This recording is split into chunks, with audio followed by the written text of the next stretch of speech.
أعوذ بالله من الشيطان الرجيم بسم الله الرحمن الرحيم يريدون أن يطفئوا نور الله بأفواههم صدق الله العظيم وصدق رسوله النبي الكريم ونحن على ذلك لمن الشاهدين والشاكرين والحمد لله رب العالمين.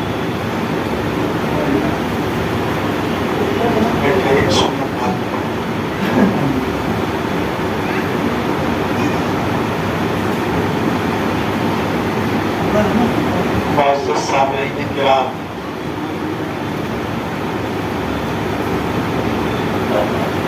اور میرے دینی بھائیوں، اس وقت جس ماحول میں ہم اور آپ زندگی گزار رہے ہیں، پوری دنیا کے اندر ایک عجیب صورتحال پیدا ہوئی ہے. ہر طرف اسلام دشمن طاقتیں مسلمانوں کو صفحۂ ہستی سے مٹانے کے لیے نہ جانے کیسی کیسی کوششیں کر رہے ہیں.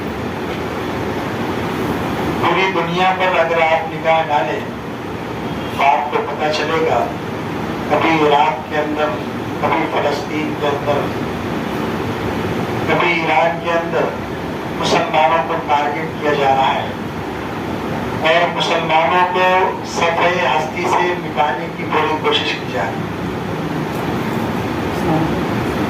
مذہب اسلام کو ختم کرنے کی ناپاک سازشیں کی جا رہی ہیں. لیکن اسلام کی فطرت میں قدرت نے لچک دی ہے. اسلام کی فطرت میں قدرت نے لچک دی ہے، اتنا ہی یہ ابھرے گا جتنا کہ دباؤ گے. کسی شاعر نے کہا تھا. اللہ رب العزت نے مذہب اسلام کی حفاظت کی ذمہ داری اور اس کی آبیاری ہر زمانے میں کی ہے، اور مسلمانوں کو خوف زدہ ہونے کی ضرورت نہیں ہے. پوری تاریخ جب ہم پڑھتے ہیں تو ہمیں پتہ چلتا ہے ایک ایسا بادشاہ جنہوں نے پوری دنیا پر حکومت کی اور بڑی سلطنت کے مالک، انہوں نے اپنے آپ کو خدائی کا دعویٰ کر دیا. فرعون، اس کا نام ہمیں آپ نے سنا. اللہ رب العزت نے اس کو جس سمندر اور جس دریا پر ناز تھا اور جس دریا کے اطراف میں اس کی سلطنت راز کرتی تھی اور فخر تھا جس چیز پر، اللہ رب العزت نے اسی دریا کے اندر اس کو ڈبو دیا اور اس کا خاتمہ کر دیا. اسی طریقے سے نمرود کا واقعہ آپ نے سنا ہوگا، شداد کا واقعہ آپ نے سنا ہوگا. وقت کے بڑے بڑے ظالم و جابر بادشاہ جنہوں نے اللہ کے ماننے والوں کو صفحۂ ہستی سے مٹانے کے لیے اور اللہ کے خلاف محاذ آرائی انہوں نے شروع کی، تو اللہ رب العزت نے ان کا انجام بد سے بدتر کر دیا. اس وقت بھی اسلام کو مٹانے کے لیے، مسلمانوں کو دنیا سے ختم کرنے کے لیے باطل طاقتیں اکٹھے ہو کر، دنیا کے سپر پاورز مل کر مسلمانوں کو نشانہ بنایا جا رہا ہے اور نہ جانے کس کس طریقے سے مسلمانوں کو نیست و نابود کرنے کی کوششیں کی جا رہی ہیں. ایسے حالات میں مسلمانوں کو کیا کرنا چاہیے؟ ہماری اور آپ کی ذمہ داری کیا بنتی ہے؟ قرآن میں اللہ رب العزت نے اعلان فرمایا ہے کہ اگر تم متحد ہو جاؤ اور اللہ کے دین کی رسی کو مضبوطی سے پکڑ لو تو اللہ رب العزت تمہیں جما دے گا اور تمہارے اندر وہ قوت پیدا کر دے گا جس سے باطل طاقتیں ٹکڑے ٹکڑے ہو جائیں. لیکن آج ہماری صفوں کے اندر اتحاد نہیں ہے. ہم باہمی مسلکوں میں بٹے ہوئے ہیں، باہمی برادریوں میں بٹے ہوئے ہیں. ہمارا تعلق فلاں صوبے سے ہے، ہمارا تعلق فلاں برادری سے ہے، ہمارا تعلق فلاں مسلک سے ہے. لیکن باطل طاقتیں صرف اور صرف اسلام کو اور اسلام کے ماننے والوں کو ٹارگٹ کرتی ہے. یہ مسلمان ہے، اس کو ختم کر دینا چاہیے. اسلام کا ماننے والا ہے، اس کو مٹا دینا چاہیے. آج سے 1400 سال پہلے کی تاریخ، جس وقت ہمارے اور آپ کے آقا سرکار دو عالم صلی اللہ علیہ وسلم اس دنیا کے اندر تشریف لائے، انہوں نے 1.25 لاکھ مسلمانوں کو اور صحابہ کرام کی جماعت کو تیار کیا. آپ کو حیرت ہوگی، اس جماعت کے اندر ایسی اتحاد، ایسی باہمی ہم آہنگی، ایسی محبت کہ ایک دوسرے کے در پہ ایک دوسرے کے لیے جان دینے کو تیار تھے. ایک دوسرے کے لیے گھر بار لٹانا، مال کو قربان کرنا، زمین جائیداد کو قربان کرنا کوئی بڑی بات نہیں. انصار اور مہاجرین کی تاریخ کو آپ پڑھ لیں. مکہ سے جو مسلمان ہجرت کر کے مدینہ آئے، ان کے پاس نہ گھر تھا، نہ ان کے پاس کوئی کاروبار تھا، نہ اس کے پاس مال تھا، نہ پہننے کو کپڑے تھے، نہ رہنے کو گھر تھا. لیکن مسلمانوں نے، وہ دوسری برادری کے تھے، دوسرے مقام سے آئے تھے، مسلمانوں نے ایسی محبت کی اور ایسا نذرانہ پیش کیا اور ایسی امداد کی کہ انہیں گھر دیا گیا. اور ویسی مثال آج تک دنیا نے نہیں پیش کی. اور حضور کے صحابہ کرام کے اندر آپ دیکھیں گے، آپ تاریخ پڑھیں گے تو آپ کو حیرت ہوگی. مسلمان کس چیز کا نام ہے اور اسلام نے کیسی محبت اور کیسے الفت کا درس دیا ہے. صحابہ کرام کی جماعت میں ایک صحابی حضرت بلال رضی اللہ عنہ، جو رنگ کے کالے ہیں، ہونٹ موٹے ہیں، حبشی نسل ہے، اور ان کی پوری برادری غلامی کا شکار ہے. لیکن جب مذہب اسلام کے اندر داخل ہوتے ہیں، مسلمان ہوتے ہیں، تو اللہ کے نبی صلی اللہ علیہ وسلم حضرت بلال کو اپنے گلے سے لگاتے ہیں. ہمارے نبی پوری دنیا میں سب سے اعلیٰ خاندان کے، سید گھرانے کے، ہاشمی گھرانے کے، اللہ رب العزت نے پوری دنیا کے سب سے اعلیٰ خاندان میں آپ کا انتخاب فرمایا تاکہ دنیا کے لوگوں کو انگلی اٹھانے کا موقع نہ ملے کہ نبی فلاں قبیلے سے آ گیا. لیکن دونوں جہاں کے سرتاج، امام الانبیاء، فخر رسول حضرت بلال رضی اللہ عنہ کو گلے سے لگاتے ہیں اور پوری امت کو درس دیتے ہیں کہ کلمہ لا الہ الا اللہ اور مذہب اسلام کی بنیاد ایسی بنیاد ہے کہ اس بنیاد کے تلے رنگ و نسل معنی نہیں رکھتی، برادری معنی نہیں رکھتی.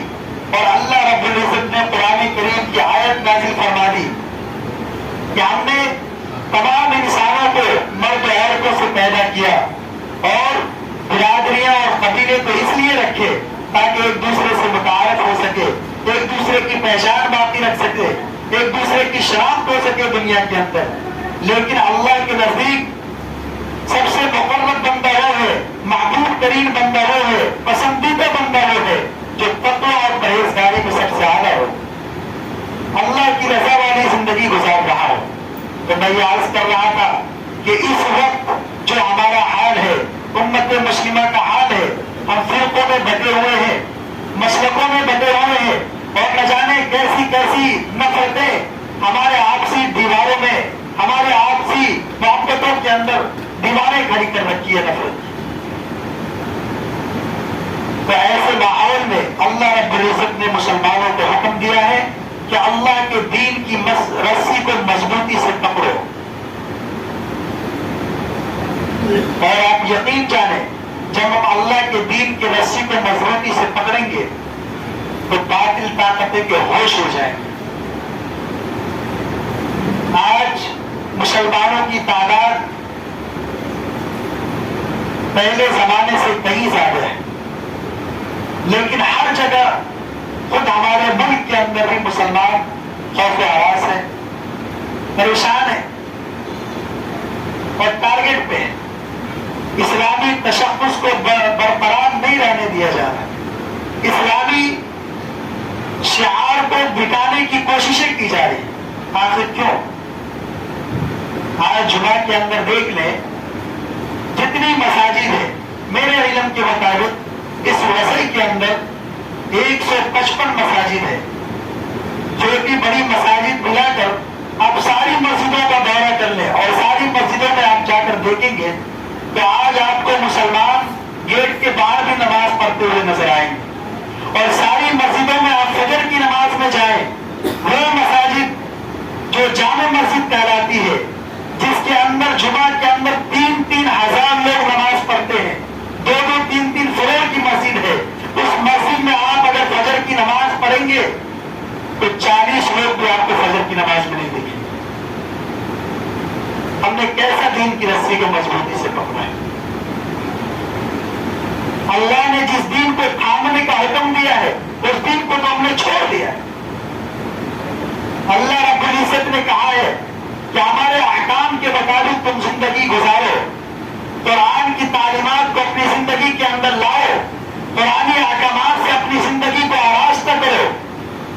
ہم تمہیں دنیا کے اندر عزت و شادمانی والی زندگی عطا فرمائیں گے اور تم ہی سرخرو رہو گے, تم ہی سربلند ہوگی, تمہارا ہی راج ہوگا, تمہاری ہی حکومت ہوگی.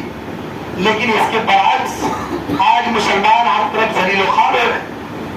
مسلمانوں کو ذلیل کیا جا رہا ہے, مسلمانوں کو مارا جا رہا ہے, پیٹا جا رہا ہے. اس کا واحد سبب اور واحد وجہ یہ ہے کہ ہم نے اللہ کے دین کی رسی کو چھوڑ دیا ہے. آج ہمارے اخلاق اسلامی تعلیمات کے مطابق نہیں ہے, جس کی بنیاد پر دوسرے مذہب کے لوگ جب مسلمانوں کو دیکھتے اور ہمارے کرتوت کو دیکھتے تو یہ کہنے پر مجبور ہو جاتے ہیں کہ مسلمان بےمان ہوتا ہے, مسلمان دھوکے باز ہوتا ہے, مسلمان دہشت گرد ہوتا ہے. لیکن ہمارے دین کی تعلیم تو یہ ہے کہ مسلمانوں کی زبان اور ہاتھ سے اور اس کے نفسیات سے کسی شخص کو ٹھیس بھی نہ پہنچے. یہ اسلامی تعلیمات ہے. ہم نام کے مسلمان ہیں لیکن ہم نے دینی احکامات کو بھلا دیا ہے. اسی وجہ سے آج ہر طرف ہم ذلیل و خوار ہو رہے ہیں. ضرورت اس بات کی ہے, رمضان المبارک کا بابرکت مہینہ چل رہا ہے اور مغفرت کا عشرہ چل رہا ہے. اس مہینے کے اندر اللہ رب العزت اس عشرے کے اندر مسلمانوں کی مغفرت فرماتے ہیں, گناہوں کی بخشش فرماتے ہیں. جو بھی زندگی گزر گئی اور جتنے بھی گناہ ہو چکے ہم سے, اس کے لیے بس ایک راستہ ہے, توبہ کا اور مغفرت کا. اللہ رب العزت سے مغفرت مانگے اور اپنی زندگی گزاری ہوئی زندگی کے اندر جو بھی خطا ہوئی, جو بھی گناہ ہوئے, اس کے لیے اللہ رب العزت کے سامنے معافی مانگے اور اللہ رب العزت سے معافی کا طلبگار ہو. اللہ رب العزت انشاءاللہ العزیز ہمارے گناہوں کو بخش دے گا اور آئندہ کی جو زندگی ہے ان تمام زندگی کے اندر ہم اسلامی تعلیمات کے مطابق اپنی پوری زندگی کو ڈھالنے کی کوشش کریں. اللہ رب العزت سے دعائیں, اللہ رب العزت ہم تمام کو دین کی رسی کو مضبوطی سے تھام لیں اور 100% اسلام پر عمل کرنے کی توفیق نصیب فرمائے. آمین. وآخر دعوانا الحمدللہ رب العالمین.